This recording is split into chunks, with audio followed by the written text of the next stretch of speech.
الرحمن الرحیم قال النبی صلی اللہ علیہ وسلم یا معشر الشباب منکم الباءة فلیتزوج ومن لم يستطع فعلیہ بالصوم فإنہ له وجاء۔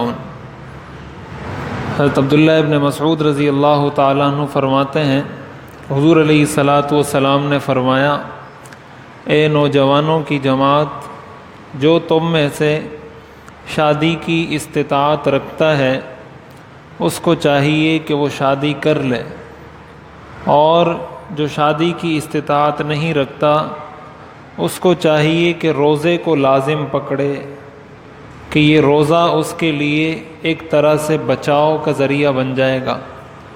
یہ بخاری شریف کی روایت ہے۔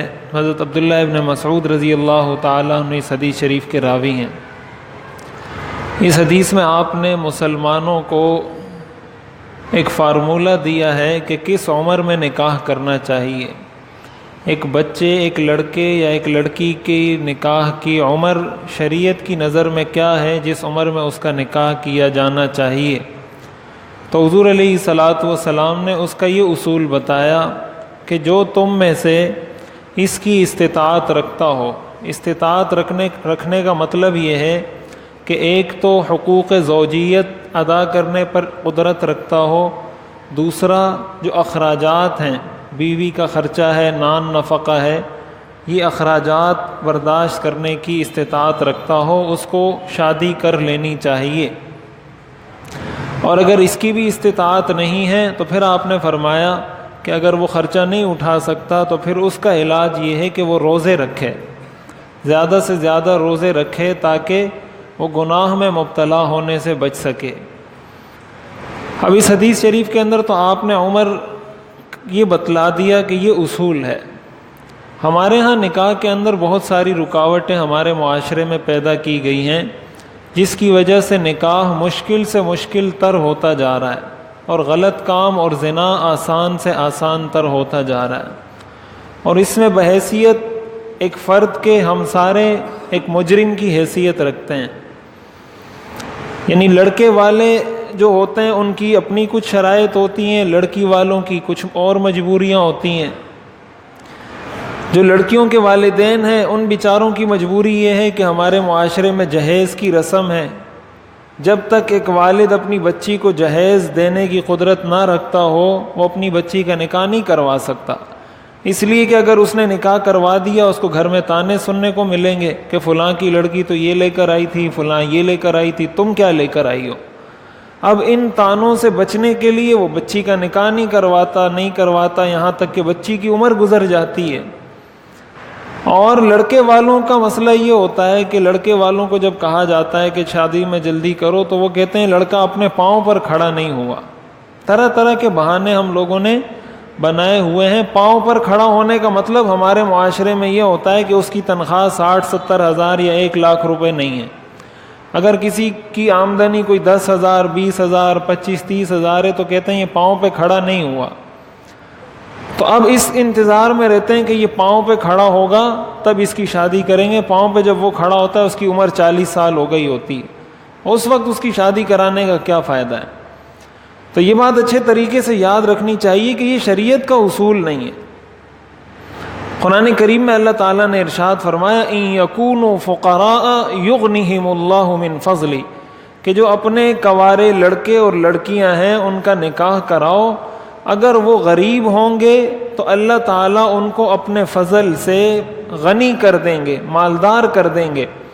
گویا قرآن کریم نے تو مالداری کا نسخہ یہ بتایا ہے کہ انسان جب نکاح کرتا ہے، لوگ کہتے ہیں نا کہ ہر عورت اپنے ساتھ قسمت لے کر آتی ہے، اپنی قسمت لے کر آتی ہے، تو یہ اس لحاظ سے قرآن کی اس آیت سے یہ بات ثابت ہوتی ہے کہ اللہ تعالیٰ نے یہ فرمایا کہ اگر تم نکاح کرو گے میں تمہیں اپنے فضل سے غنی کر دوں گا، مالدار کر دوں گا۔ تو اور ہم اس وجہ سے ڈرتے ہیں کہ اگر میں نے نکاح کر لیا تو میں غریب ہو جاؤں گا۔ تو ظاہر ہے ایک ہماری سوچ ہے اور ایک اللہ تعالیٰ کا فرمایا ہوا کلام ہے۔ تو اللہ تعالیٰ نے تو یہ فرمایا کہ اگر تم نکاح کرو گے تو تمہارے لیے آسانیاں پیدا ہو جائیں گی۔ تو اس لیے ہمیں معاشرے کے اندر والدین کی یہ ذمہ داری بنتی ہے۔ یعنی ایک تو یہ انسان کی فطری ایک ایسی ایک فطرت ہے، جیسے انسان کو بھوک لگتی ہے، پیاس لگتی ہے، یہ بھی اسی فطری چیزوں میں سے ایک فطرت ہے انسان کی۔ دوسرے نمبر پر ہمارے ہاں جس طرح کا ماحول ہے، جو میڈیا نے ہمارے ہاں عجیب قسم کی ایک عجیب سا ماحول بنا دیا، میڈیا کی آزادی نے، جو ہر کچھ سب کچھ دکھا رہا ہے اور سب کچھ سارے ہی اس کو دیکھ رہے ہیں، کیا بچے کیا بڑے، ہر بچے کے ہاتھ میں بس ریموٹ کنٹرول والدین نے دیا ہوا ہے، اور پتہ نہیں ہے والدین کو بچہ کیا دیکھ رہا ہے کیا نہیں دیکھ رہا۔ اس کے علاوہ پھر موبائل میں انٹرنیٹ، اس انٹرنیٹ نے جو تباہیاں مچائی ہیں وہ اس پر الگ۔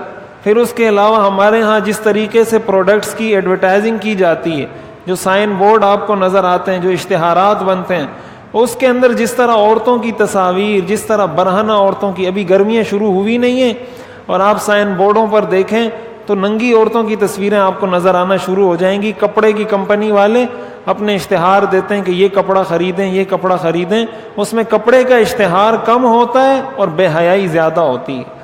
جب معاشرے کے اندر اتنی چیزیں عام ہو جائیں جو انسان کو ایک غلط کام کی طرف دعوت دے رہی ہوں، اور نکاح کو ہم اپنے معاشرے میں اتنا مشکل کر دیں، تو پھر ہمارے سامنے اس طرح کے واقعات آئیں گے جو آتے رہتے ہیں۔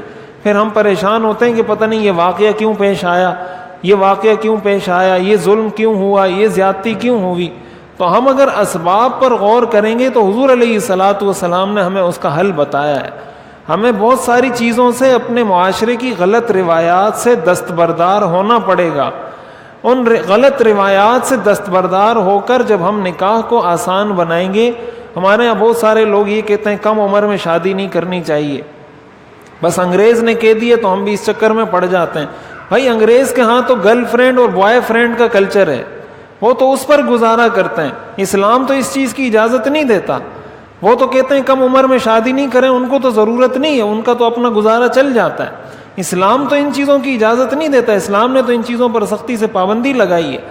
بس انگریز کے منہ سے نکلی ہوئی کوئی بات ہمیں اچھی لگتی ہے، اس چیز کو ہم نہیں دیکھتے کہ قرآن اور حدیث کا اس بارے میں کیا حکم ہے۔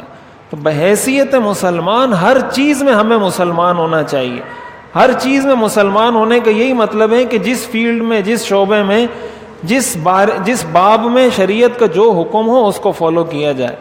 تو خلاصہ کلام یہ ہے کہ نکاح کے بارے میں شریعت کا اصول یہ ہے کہ اس کو سادہ رکھا جائے۔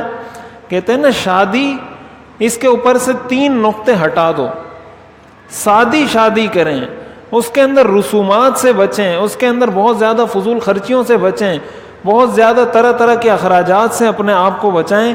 جب سادہ نکاح ہوگا، سادی شادی ہوگی، زیادہ شرائط ختم ہو جائیں گی، نکاح آسان ہو جائے گا، تو معاشرے سے یہ چیزیں خود بخود ختم ہو جائیں گی۔ اللہ تعالی ہمیں عمل کرنے کی توفیق عطا فرمائے۔